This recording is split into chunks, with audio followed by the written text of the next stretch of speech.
Today's episode of Principles of Mastering Meals, ladies and gentlemen, welcome back to the fun and excitement. Today's episode is all about grilling. Grilling. Conductive is a conductive cooking process because the heat is applied directly from below. It's broiling flipped upside down, if you will, but there's no medium for the heat to penetrate food. It's not air like in roasting, it's not fat like in pan frying, it's not liquid like in steaming, boil, simmer, poach, and so on. Moist or dry cooking method, grilling. Dry, very dry.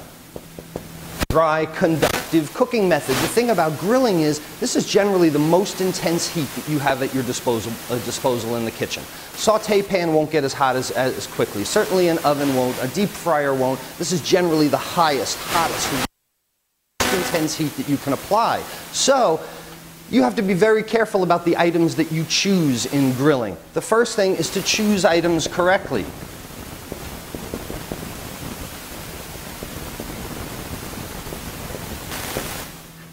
Items to grill are items that are already tender.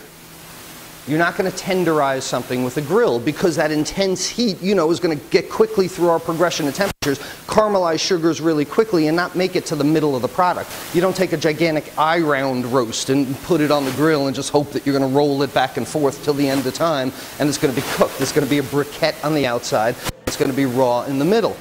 Secondly, items to be grilled can be marinated. The object in marinating them is number one, to add flavors.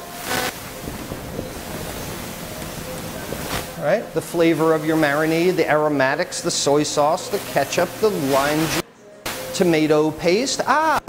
Lime juice, lemon juice, tomato paste, acids in a marinade break down connective tissues.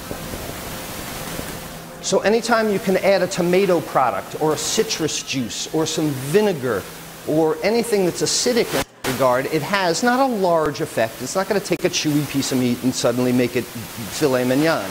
But it has a small effect on breaking down enzymes, breaking down connective tissue, and actually tenderizes your item. So while a grill item is never going to get tenderized by cooking, all it does is coagulate quickly, the marinade can help tenderize the item as well. You add flavors, acids help break down those connective tissues. Choose items correctly. Marinated. Number three, grill on high. H-I-G-H, high. I call it rocket ship. You turn that grill up as hot as it can possibly go because we want to heat those grates. We want to get those grates red hot. The fourth thing you can do is if your item is not marinated is you can add some oil or some kind of fat. Brush your item with olive oil. Butter burns at a much higher temperature, but olive oil or some kind of nut oil, they also have pretty low smoke points. But this will help prevent sticking. This helps in caramelization of sugars. And in some respects it can help the flavor. Brushing the item with fat. Number five, presentation side. Presentation side down. If it's a chicken breast, there's a show side and a no side. The no side is the ugly side where the tenderloin was. The show side is the nice smooth side where the skin. Show side down first on the grill.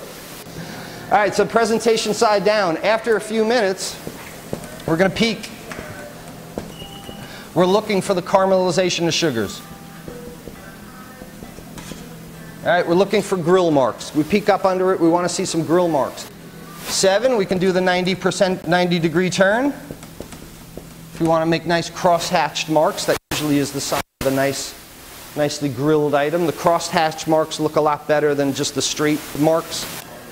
After the first signs of the grill marks, we turn our item 90 degrees. We're looking for the surface coagulation of proteins, the point, the juices rising, same as saute. It's 75% one side, 25% the other side, 75-25. And again, the reason for this is you don't do 50-50 because if you put it down, just turn it over, you're just looking at a grilled piece of chicken or beef or whatever. You want to wait as long as you can so you don't change it. in the item. You can see the juices coming up. You can see the rendered fats and so on.